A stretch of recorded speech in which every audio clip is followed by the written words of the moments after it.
This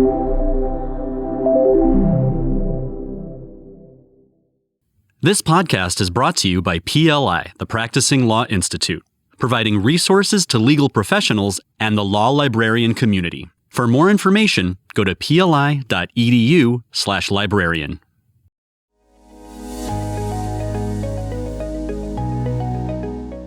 Hi, I'm Karen Osterly. Thanks for listening. As a practicing law librarian myself, I've been working in the legal information profession for 36 years, currently with PLI's Library Relations team. Dean Mason, Director of Research Services at Sidley Austin, describes his entry into law librarianship as a fortunate accident. He was drawn to the field through the Library Association and began working in a tax library in 2001, benefiting from his strong IT skills despite initially lacking any legal knowledge. He took on roles at both large and small law firms and was also a solo law librarian. He managed a significant merger of libraries, worked for an outsourced legal research services company, and joined Sidley in 2017, a move he considers the best in his career. Join us to learn about where a humanities degree focusing on English and education, along with IT skills, has brought Dean Mason.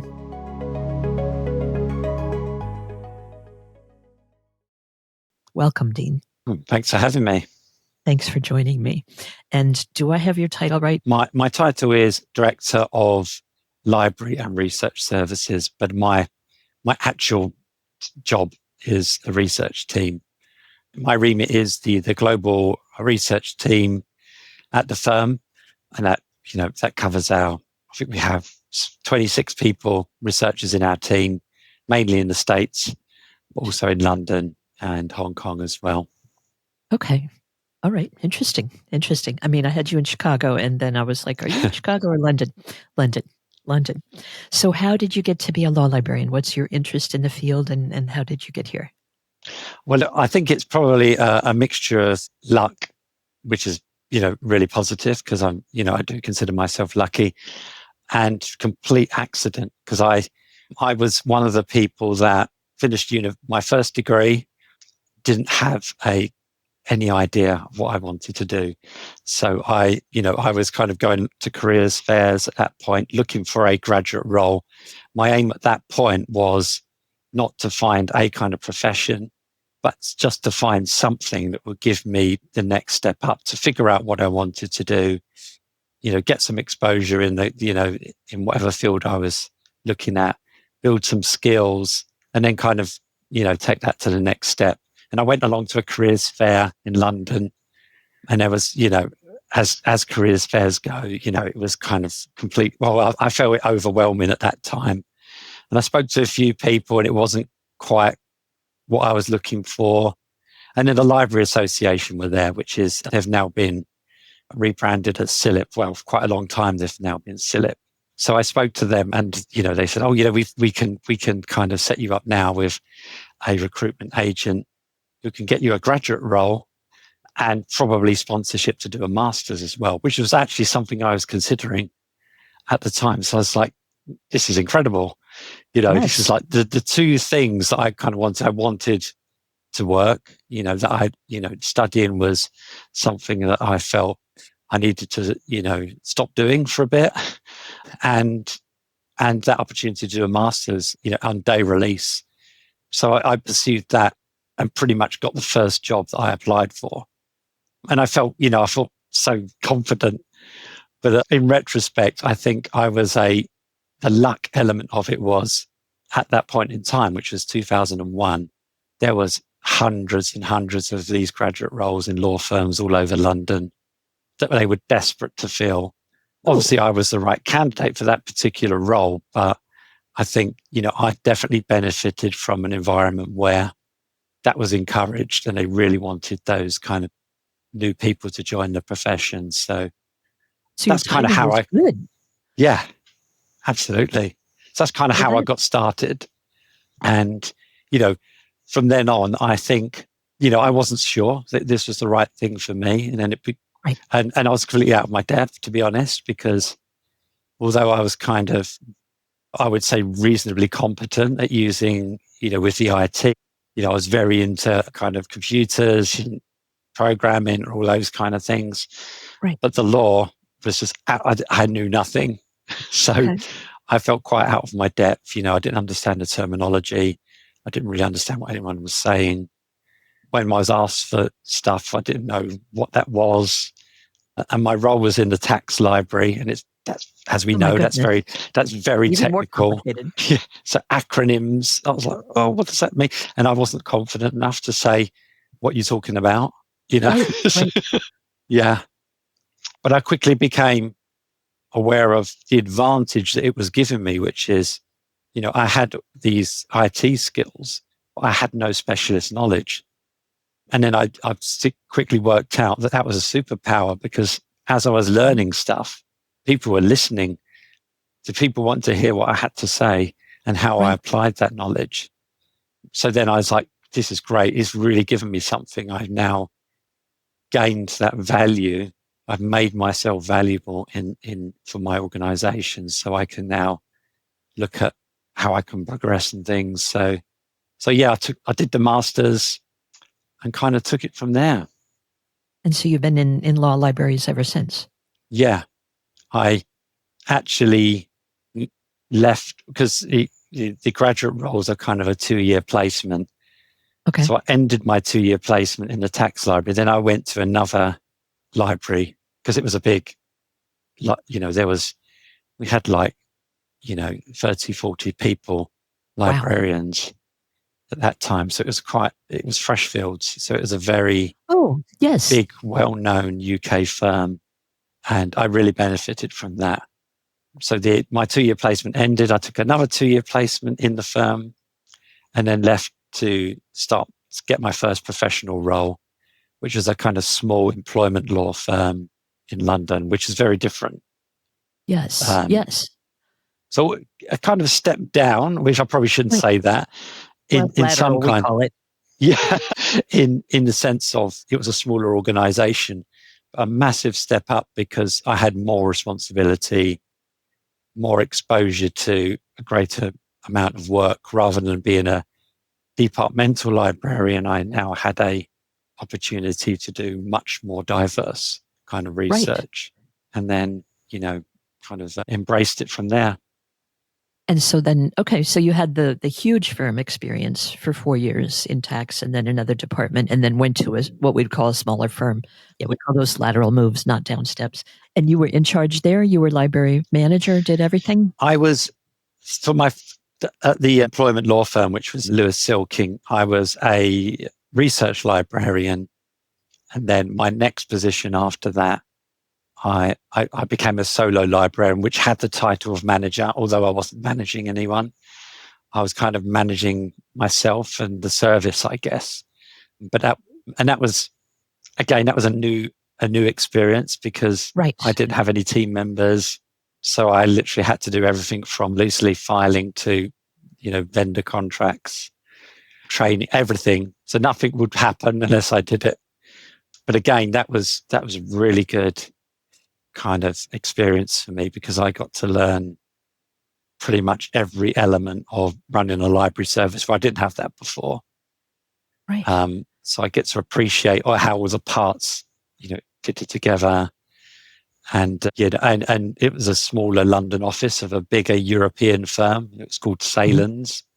Mm-hmm. And so I had the benefit of this larger network, but a very small London office. I think we had like 70 lawyers. So they all knew me.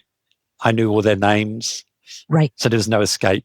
They knew where I lived.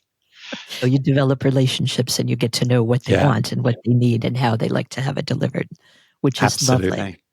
Yeah, completely right. I really developed really strong relationships with a lot of the people there. Right. And was pulled into it was a very, very busy time.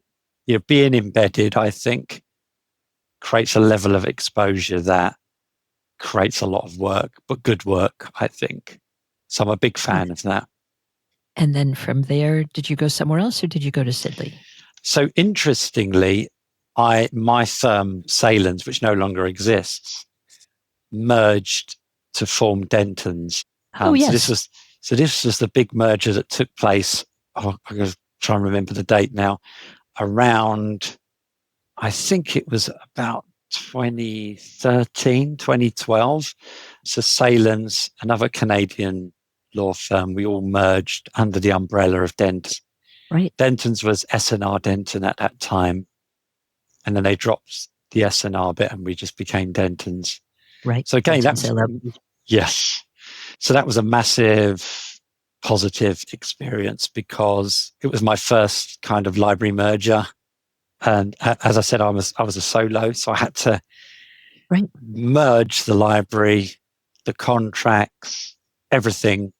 Yep. I had to work with my counterpart at Denton's to get everything moved over, which was a huge amount of work. But I knew that this experience wouldn't happen that often. There's not many people that can say that, they've kind of got to do have that particular experience. So it was really worthwhile. Yeah. And then I eventually got moved over to there as a senior librarian, and I stayed there for about a year. It almost felt like I achieved what I wanted to do by merging the services. So then I looked for another opportunity. And then at that time, I kind of wanted a very different experience. And I think that's exactly what I got. So I joined Freshfields. I returned to Freshfields. Mm-hmm. But this time they had outsourced their information, their knowledge and research service to a services company called a ValueServe. Mm-hmm. So I joined a ValueServe. Oh. So Freshfields is now the client. I'm now working for a ValueServe. Right. And that was very interesting because now we had to maintain a client relationship. That was our only client because that's how the contract worked. Okay. That was we had to kind of sit down in front of people, lots of PowerPoints about meeting performance metrics and things, very different experience. Yeah, which I've really valued to this day. Gives you a whole new perspective of how you kind of develop services, how you present them and promote them. We were given a lot more. We had to be more business minded. Right. Very structured. Yeah. Yeah. And then that got to a point where that contract was brought back into the firm. So we were kind of moved back into Freshfields. And then around that time, the Sidley role became available, which is a research manager role in the London office. And the person that worked there at the time, who was my friend, said, "You must apply for this. This is such a great firm." She was emigrating to Portugal, retiring. You must come and apply for this role. And I did. And it was probably the best move I've ever made, to be honest. Absolutely fantastic. And what year was that you started? That was I know the year exactly because it was the day after the general election in the UK. So it was the 8th of June, 2017. Okay. Yeah. Great. So you've just had your 8th anniversary. Yeah. With the firm. Well, that's a very interesting career path. Started out sort of like you. My what we would call undergraduate degree is in philosophy, which, is not exactly something you can go out and hang your shingle and start working in. But I knew I was going to grad school. I didn't know which kind, but I knew I could study whatever I wanted undergrad. And so then I worked a couple years and I went to business school. And then I worked from there, started with Matthew Bender. Was a small New York publisher, but you may know it now. And then they were purchased I started there in 89 and they were purchased by Reed Elsevier, a British company, Dutch-British, I think. They were purchased in 98. And so then I was in law book sales for 25 years, books and ebooks, and then the digital library. But Sidley was always a client. I started in Washington, D.C., and so I met Jeff Bosch, right away, like in 1989 or so. And his kids were much younger then, but he was running. Even then, he was running. Yeah, he's still with us. He's an absolute legend. I think it's his 40th anniversary now. I mean, it's absolutely incredible. Yep. His institutional knowledge. I mean, you can't unbeatable. Yes, exactly. And then I moved to New York, or moved to New Jersey, worked in New York. And so then, oh gosh, Birgit Burko was there and Krista Lang. And so I took care of Sidley in New York. And we had occasion to go out to Chicago from time to time, procurement. A lovely lady, I want to say Allison, and she's probably retired now, but would go out and talk with the folks in Chicago. I don't think you guys call it undergraduate. What was your first degree in? The one where you said it was a humanities degree, and you could kind of choose your two favorite things. So I chose English and education. These were choices based on the fact I just went with stuff I was interested in, because I didn't really have a career in mind at that point. So I'd liked teaching. Right. I did some kind of work experience in a primary school, and English I loved. I mean, that's kind of what I did at school. That's, I went on to sixth form, as we call it, to study English. So that was a kind of natural progression for me. But there wasn't really anything there that kind of I can link to what I do now, other than, obviously, training. It was a case of go with your passions and just see where it takes you. And that's kind of what I say to my kids now. Don't think about careers at this point, unless you're some people are lucky enough to know exactly what they want to do. And I really admire those people that have that kind of that path all the way through. Now, you mentioned Krista Lang. Yes. She was my boss. She recruited me. Oh. Her and June Lieber were the people that recruited me to Sidley back in 2017. Yeah. So I'm immensely grateful to both of them. Terrific.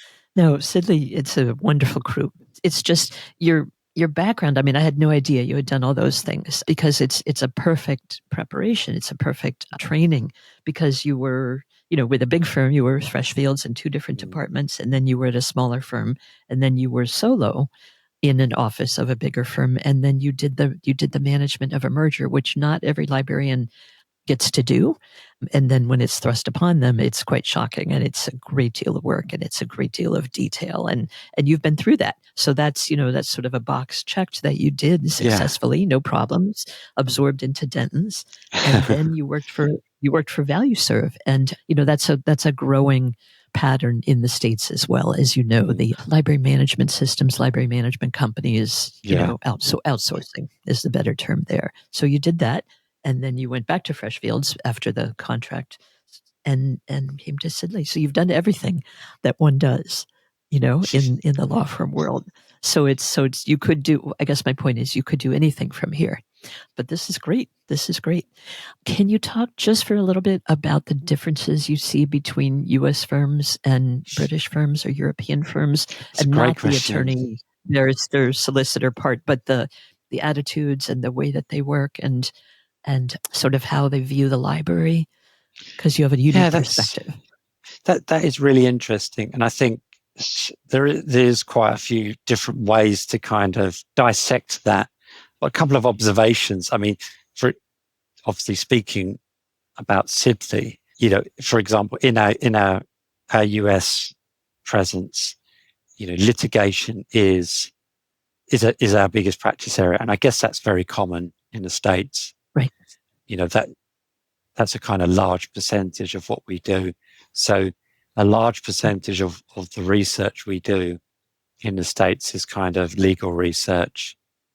Because of that, I think that generally, creates that kind of that research need. Whereas in London, we're more transactional. So we do have a litigation team, but the transactional part of the London office is far greater. So that completely changes the work we do. So we're doing more kind of company business and financial research. So that's that.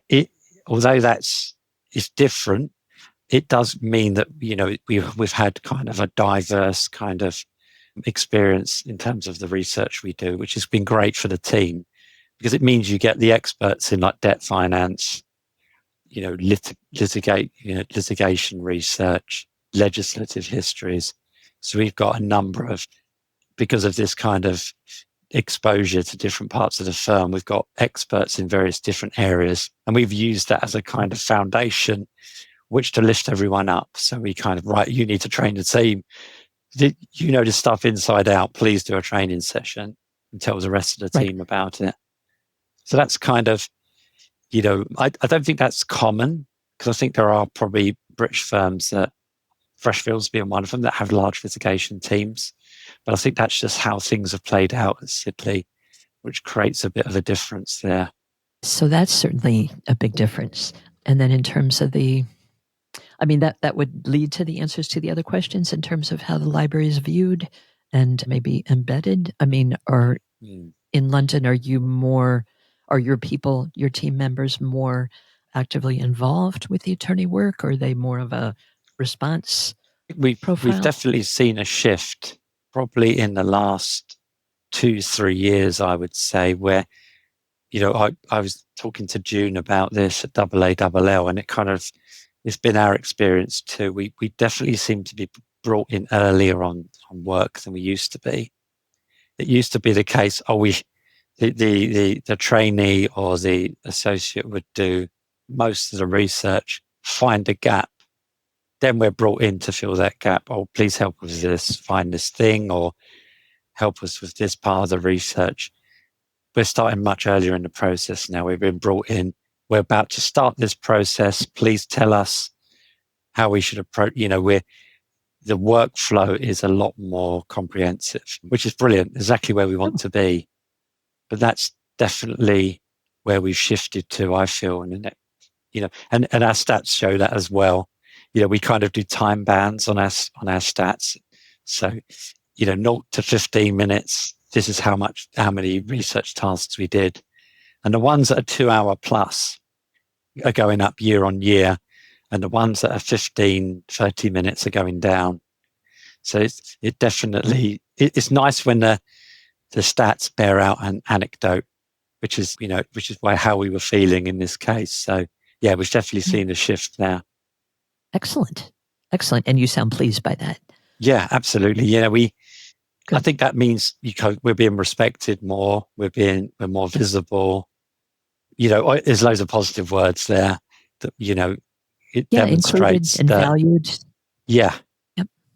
Whereas we're not seen as, we're not an afterthought in the process. We've been brought in because they know the value of what we can now deliver, which I think is brilliant.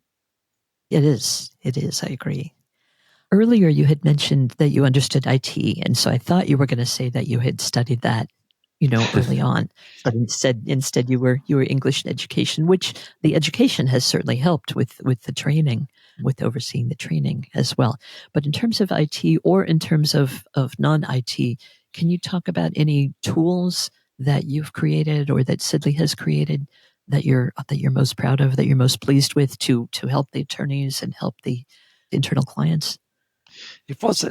I do have an example. It's not particularly IT based. Actually, I'll talk about an IT one first, and that was one. So a value serve. So a value serve was an environment where they wanted, it wasn't open source, but they gave you a lot of opportunity to develop tools. They gave you lots of opportunities to develop tools using the tools that they would give you to help you develop those. And so they were less keen on off-the-shelf products. They would rather build it themselves. So, for example, we didn't have Quest. So they said, Dean, build a way to track all your incoming research requests and do stats. So I literally had to build that myself in a very primitive way, using some export from Outlook into Excel. But I managed it. I worked with the data team. I come up with a concept, and we delivered that as a team. So it was a quite a big team effort. But yeah, I'm quite proud of that because, it was exciting because, you're building something, whereas every other firm's kind of buying products off the shelf. And you can really appreciate, almost from a vendor perspective, how you manage your products from kind of inception to delivery. So you had all that kind of insight as well. So I was very proud of that. And it, and it got a lot of traction. Other people, other teams within our knowledge center, which we was called, wanted to use the tool. So it was very successful in its own right, even though it was kind of just a load of VBA coding in an Excel spreadsheet. It actually worked really well. And, there's lots of IT hurdles to overcome. So that's a kind of a tool, if you like, that gave us some transparency of how we're growing stuff with, like Quest, really important tool. So you can see, provide some visibility on our services. So that was one thing. I was kind of an IT based example. But at Sidley, the example I was going to mention is a project that we rolled out a few years back called Just Ask.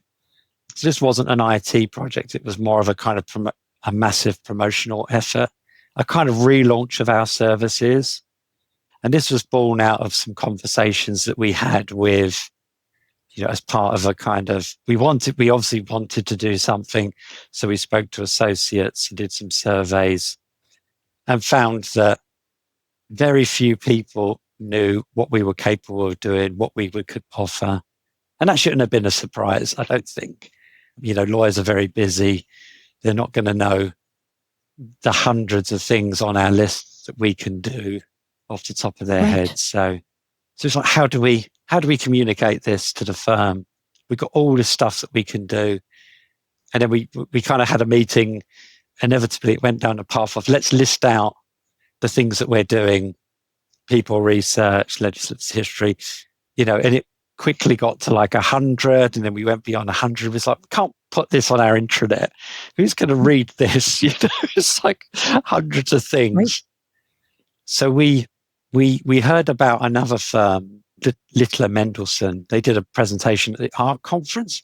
Can't remember what year it was, but they were talking about their knowledge desk and how they basically flipped the research desk. So rather than, the fee earner working out if it's on our list and then sending us a request, they would just ask us. And we would either help them or redirect them to another department. So don't worry about what we can and can't do. Just if you have a research task, whatever it is, even if it's not in our remit, send it to us. We'll either take it or we'll kind of pass that on to the right team in the firm. So we did a video, a massive amount of branding, and it did seem to really work, mainly as a big promotional exercise. We got some random queries, I'm not going to lie, but it was worth getting those for the surge in growth that we've had in how much we're handling, how much time we're spending on requests, which our stats showed that we were as part of the project. So it's not particular IT, but it was kind of one of our projects that, that we kind of undertook at Sidley. That's marvelous. That is marvelous. I was reading an article day before yesterday that talked about how firms that serve clients in more than one area have a higher retention rate for those clients. Those clients are happier and they stay longer. They keep the firm longer. And it was very interesting. I mean, I sort of had heard those statistics, but this talked about an example. The attorney that was taking care of this client said, I'm thinking about your business, I'm thinking about your field, and this is something else you might want to be aware of. And here's my colleague who handles that. So in case you were interested in that, and they were, and the testimonial later was, I would never have thought of that had my attorney not mentioned it to me and not involved this other guy who's been, tremendously helpful. So you're building something that enables that. You're building something that streamlines that and makes it easy. So that's marvelous. Yeah, and that is great. And what law firms are like? Structures everywhere, department, knowledge management, market intelligence, competitive intelligence, docketing, paralegals, research team, knowledge management, and then there's the attorney. And they're like, I've got this request. Right. Where do I fire this request off to? And so that was our rationale. Let's give them a place where they can send this stuff, and we'd figure it out behind the scenes. And it does work. It continues to work. And I think, sorry, shameless self-promotion. We did win an award a couple of years back. Wonderful. A Lexis Award for that, which we're really, really proud of, because it not just because we want glory, but because it helped us really promote it more within the firm, because suddenly we got a press release with our name on it that we then sent, that went to the firm about, and everyone's like, what is this thing that everyone's talking? So it fed back into the process and enabled us to kind of really make a bigger reach of the initiatives. Marvelous. That is great. What do you see as what are you guys using artificial intelligence for now? And then what do you see as the future of that? And will this be different? Is it different now? And will it be different in future between, say, US firms and international firms? We're using ChatGPT, and that's kind of how I would say our main tool for the firm. And we've had that probably about 6 months now, and we've just got GPT-5, which we're very pleased about, because it, I think it's had a bit of a bad press, but my experience is opposite to that. It's really improved things. There's a task I normally do, like you have a Zoom meeting, you get transcripts of the action, you have a big complicated meeting with lots of action points. You grab the transcript, put it into ChatGPT, and it will summarize, extract all the action points, categorize them, right, and put all the tasks are assigned to. When I used to do that on the old ChatGPT 4, normally it was pretty good, but I would normally spend 30, 40 minutes just correcting all the things that didn't quite go right. I did the same task today on ChatGPT 5. It was almost spot on. I had to change some things, but I probably spent 5-10 minutes. I think this does kind of speak to a broader point, which is, I think, because it's going wrong less, if I can put it that way, people are going to start embracing it more, because they can see now, they'll start seeing the value more. So I do think, it has been, and many law firms, if I can say that, having speaking to colleagues, progress is slow getting people to use. Some people are very enthusiastic about it. Some people won't touch it.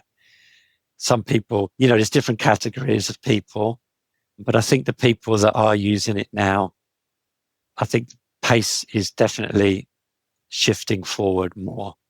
And I think because of that, we've definitely embraced it. So in terms of our relationship to it, we've embraced it from day one, because firstly, it's been a useful tool for us in order to deliver good research. We've been enhancing our research, not just doing research on it. I should say ChatGPT has 2 research functions, which is the live internet search and the deep research function, both of which have been very useful. So we've embraced that as part of our workflow in order to deliver a better final product, and there's various use cases there. So one could be, we've done the research, we want to do a final check. Is there anything else out there? We use it as a kind of an assistant alongside our researchers. And again, we're enhancing what we're doing. It's not a replacement for. That's one use case. Another might be, we're not finding anything on this for this research. Right. Let's just do a check on ChatGPT, see if it can find any leads for us. So we've kind of nailed down as many of those use cases as we can. And we have team guidance in place. And we have lots of team members that are champions of the product and are using it kind of on a regular basis now. We're also training the lawyers, and we've done a session in the States. We've done a session in Europe called Enhancing Your Research with ChatGPT. And we've had 2 of our team members who've done really excellent sessions on that have been very well received. And because of that, we're now getting traction who want throughout the firm. People want these kind of sessions for their teams, that their practice group meetings. So we've really enjoyed having this tool. It's made a big difference for us. In terms of the future, what I'm quite particularly interested in is thinking about the news aggregation tools like Vable, Info Engine, News Desk, those types of tools. We haven't really seen any kind of AI, generative AI developments with these tools. I think they seem to have been kind of taking a position, let's see what happens. But now we're starting to see some traction. We use Vable, and they're now seriously looking at this. And I think this could be a game changer. So an example would be you could go into ChatGPT and you can say, give me the top 5 articles on this. And it does a really good job. And you can say only from good sources. You can specify as much as you want. And it does a good job. You can't turn that into an alert. You can't track that. So you can't, when the lawyer says, I really need to know this stuff as soon as it happens, or I need to keep up to date with this stuff, we can't turn that into an alert. So then we go to Vable, which is a great tool. And then we're back to the old way of working. Sorry to put it like that, Vable, if you're listening, which is terms and connectors, Boolean searches. So we've got to then translate that into a Boolean search in order to surface the content for an alert. And I think where the future, I'd love to see where we can do a prompt-based search and turn that into an alert. I think that'd be so powerful. And that is something I know that Vable is looking at. And we're really looking forward to that because semantics. You're working toward it. Yeah. Semantics is one of the most difficult parts of surfacing good news content, cutting through the noise. And I think that's generative AI in a nutshell, isn't it? So it knows what the words mean. So you don't need to think about, I said bankruptcy, but I didn't mention personal insolvency. It knows that because it's a language model. It links them. Right. So we're organized. Right. So I'm very excited to see that coming through. I don't know if this is slightly negative, but on the negative side, I think we still live in a world where content is structured and owned, and because of that, it's very separate and siloed. Right. I know there's ways around that, like let's pull everything into our main provider, into ChatGPT, into Harvey. It's great to see Harvey's hooking up with Lexis. I think that's a really good move. But I'm not sure what the future holds quite there. It'd be interesting to see where that goes. Right. Because if we can end up in a place where we've got some key sources into, our main, AI tool, I think that'd be really powerful. I think firms are reluctant to have lots of big AI tools. I from talking to colleagues, no one has said to me, "Oh, we're getting ChatGPT, Thomson Reuters tool, Lexis tool, CoCounsel, VLex." No one's getting all of them. They're choosing because it's budget. It's budget as well, obviously. So that seems to be where we are now. Let's get one thing and try and pull everything else into it. I think that's kind of where most firms are. But obviously, APIs, it kind of opens the door to some things, but then you got a tricky path. So I think I'm hoping the future allows that part of it to be much easier, where you can almost flick a switch and his content is just discovered. All the kind of hookups are there in place. At the moment, it's like, well, it'd be great if we had all this stuff, and then you've got to renegotiate your contracts and have loads of IT support, and 6 months, a year, 2 years, it's very frustrating. So I'm hoping that's I mean, that would make sense to me. And I'm sure that would make sense to the vendors as well, because they want to, they want us to kind of use their content in, more, I guess.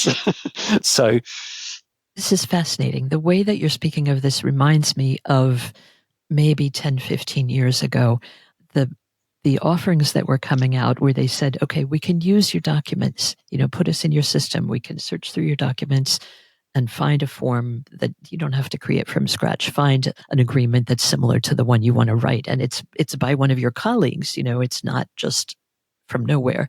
And, we can search through your data for contacts and for emails and bring this all to you. And so but that's the first time I had thought of those as connected. You remember what I'm talking about, though, Yeah. those offerings. It was some time ago. And this seems leaps and bounds ahead of that, but sort of on the same wavelength, if Yeah. you will. Absolutely. So that's very interesting. I mean, very interesting. it's new tech, but it's the same problems, this kind of disaggregation of content that's kind of been hounding us now for forever, as far as I'm concerned. So yeah, we're still trying to solve that problem. And we've now got a fantastic set of tools to do that. Yep. But it's the old more problems that still, tools. it's the old structural ownership issues. I can't remember reading an article, 15 years ago about we need an iTunes for legal content. So it's been discussed for a long, long time. We need one platform with all our books. Obviously, that's never going to happen. But I think, if they can remove some of the friction in that area, I think doors will start opening. I think there will be another kind of surge on the adoption graphs, I think. Yeah. Yep. I think you're right. It's very, very intriguing. Can I ask you about, just switching tacks a little bit, switching paths a small bit, learnings that you would share with someone starting in the field next week? Important learnings that things you wish you'd known when you started, or important. Absolutely. I prepared for this one. So, yeah. So my first one, I'm going to completely steal from Barack Obama when he says, "Be the person that gets stuff done." I love that clip. I don't know if you've ever seen that clip. You go onto YouTube. It's absolutely right. If you're the person in the meeting, you say, "Yeah, leave that with me," but then deliver. If you're that person consistently, you're the person that's going to get more work, yes, but then the cool projects, the promotions, and the kudos will follow. I absolutely agree with him that that's true. We have those people in our team. I've seen other people in previous roles. They're the ones really. We've got lots of people on our team who do that, which is fantastic. But those are the people I've seen in the past. They're the ones that kind of progress. Obviously, progression is not what everyone wants to achieve. So I'm obviously framing this as someone that wants to progress in their law librarian career. Is the person that gets stuff done will be the one that gets recognized. So that really kind of, opened my eyes, because the way he framed it is perfect. Yeah. Yeah, it is. Be the person that gets stuff done. In demand. And the other one is, I would say, be a thought leader. These two things, I think, tell really nicely together. So, find a gap. Be an expert. Really be knowledgeable in one area, and make sure that's an area that's in demand.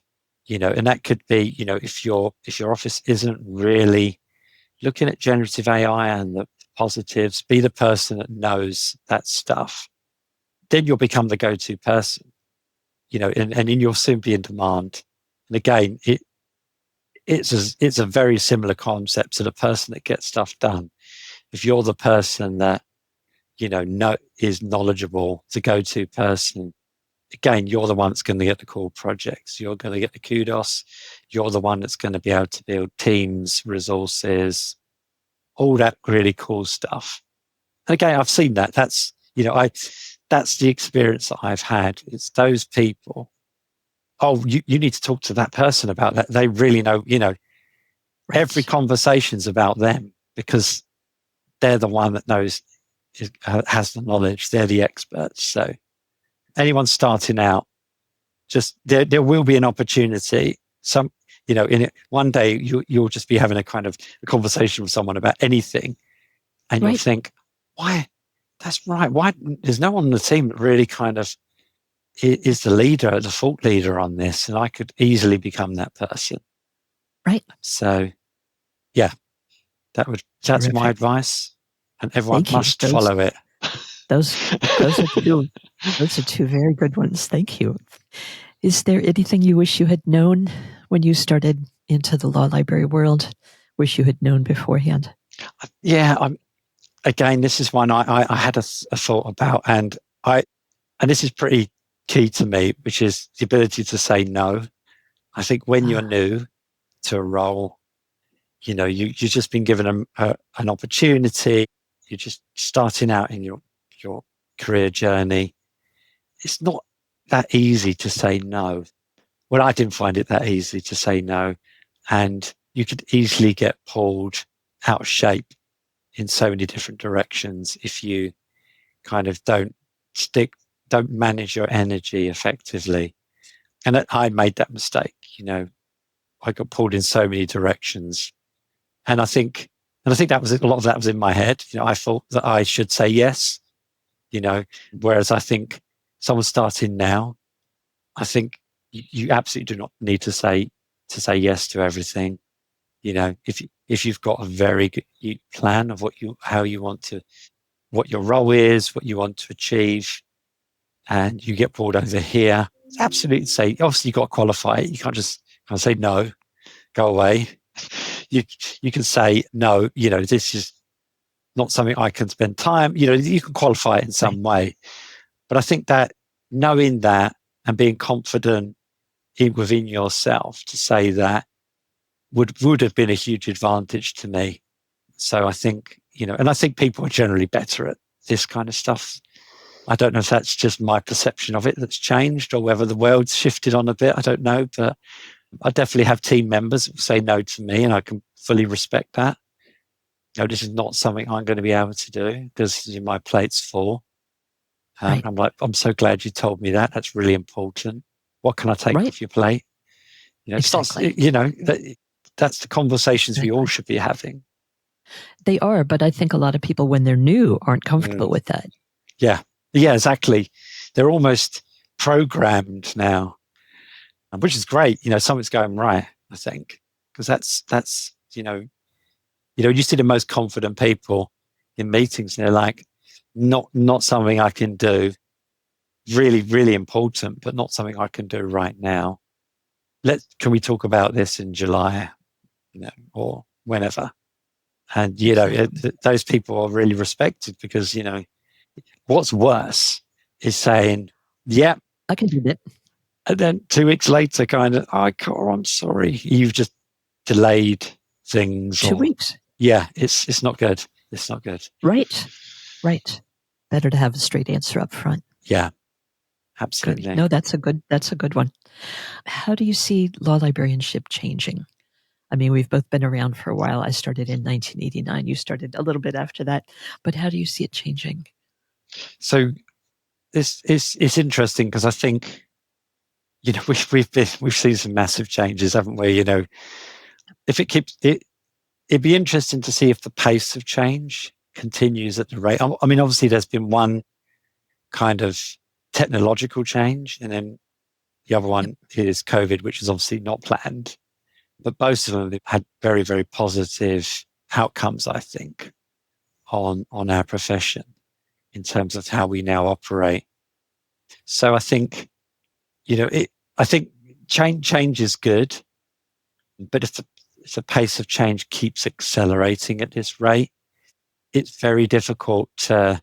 It's going to be a challenge to kind of find a way of staying relevant, and I think we would have to almost change the way we operate, because a law firm's libraries traditionally put a lot of effort into kind of education and things. So I think if the pace keeps accelerating, I think we're going to need more dedicated roles to training, because I think training was probably a very small part of what we used to do. Well, not a small, it's always been a major part, but we could always do very similar sessions with some updates as things change. Right. But literally, we've done ChatGPT training a month or two ago, and all the buttons have changed, and ChatGPT 5 has been launched.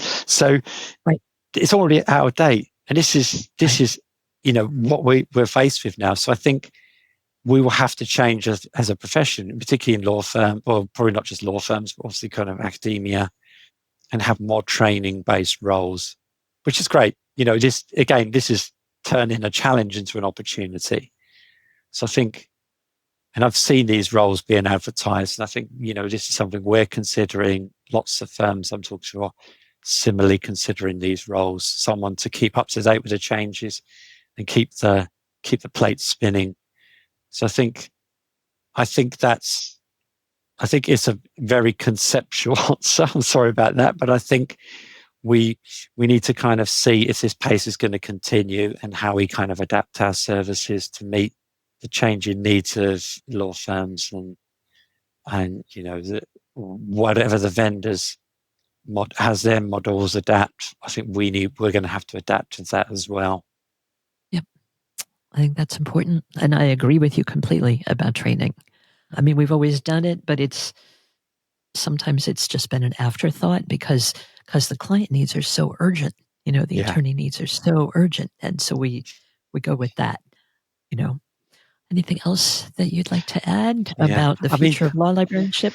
Yeah, I mean, just a little bit more on the training point, which is, I'm not a big kind of video games player, but, I'm familiar with how they approach training, how they build in the training.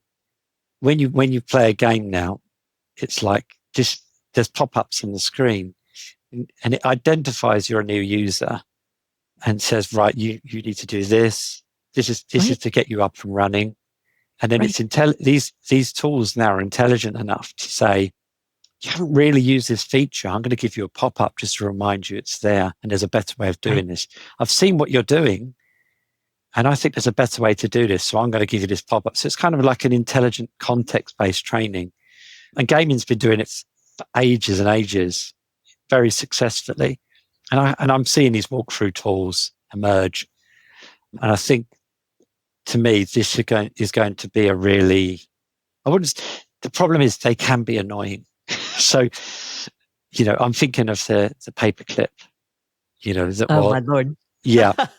Remember him? It's got to be done really, really well. But I think there's a huge opportunity there for the systems to be intelligent, identify the new user, identify where they're perhaps not being efficient or effective, and to give them contextual information. So it kind of takes us out of the loop in that sense, but enables us to create these guides in the background. So I'd like to see more adoption of that, and I think that would really be beneficial in this kind of world where everything has to be instantaneous, and make sure we're kind of being the most productive as well. Because we often say, just give us a call and team member will jump on and walk you through it, and and that's the right thing to do. But associates like, I'm in the middle of a piece of work, I don't have time for that, I just need X. Right. So right. No, that's really interesting. We have a PLI, of course, we have training from time to time. So we just did our IT training, and we do anti-harassment training and things like that. And they have exactly what you're talking about. There's like 4 little circles, and before you can move on, you need to click and listen to each of those 4 little circles. And I don't mind that at all, because you can see the value of them. And I did want to respond. It doesn't take you out of the loop, because you will have designed and created and driven the process. Yeah. So you're not there on the Zoom, but it's your work, it's your thoughts, it's your decisions about what's important. I think that's brilliant. Absolutely. Can I ask you about PLI, about how you guys use PLI Plus, because you're a big client of ours, and we appreciate that. Well, it's actually a really timely topic because we had a meeting yesterday about our full associates. So we're planning, like most firms, I guess. And we most of ours will be joining in October. So we're looking at some of the guides that you offer, which I know we took, the Lunch and Learn in Portland. You mentioned some of those. So we discussed those on our call.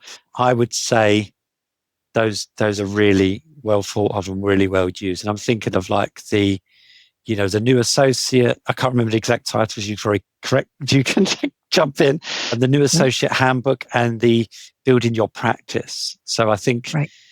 There's obviously other titles there as well. So we want to put them up front and center so that our new associates benefit from those, because I think they are really, really good resources. Thank you. Thank you. And then you're also what we call a privileged member. All of your employees have access to all the CLEs to fulfill all the requirements wherever they are. Yeah. And you probably know this, there's a great deal there. We've got a new interactive learning center, and these, again, are courses that they can take. And depending on their responses, they might include a little more coaching in those ways. But there's we've uploaded several on-demand PLI PLUS trainings, and that's a page on pli.edu. We've just got a huge variety of things. There's a corporate counsel center, there's a new associate center, there's a law student initiative, all these kind of things. And I'm glad. It's always good to hear this stuff because I know how highly thought of this content and just the services you offer are, and it's not always obvious to us in the UK, but it's absolutely obvious to everyone in the States. And obviously, I'm just scratching the surface, but I'm seeing like how, we can incorporate these materials into some of our own programs. So yeah, I really appreciate that. Thank you. Oh, my pleasure. My pleasure. And we'll reach out to you with more detail. Sure. So again, I want to be respectful of your time. I'm going to wrap up unless there's anything else that you would like to say that I've neglected to ask about or anything else you want to share. It's been such a great conversation. I've really enjoyed it. Thank you so much.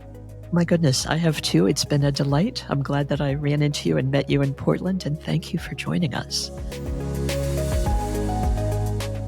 Thanks for listening to the Practicing Law Librarian. Be sure to subscribe and listen to our latest episodes wherever you listen to podcasts. And to learn more about the Practicing Law Institute, please visit pli.edu. To learn more about PLI PLUS, which provides electronic access to the full collection of PLI Press publications, and schedule a demo with a member of our team, please visit pli.edu/plus. Please note that the views and opinions expressed during this podcast represent those of the individuals being interviewed and not necessarily those of PLI.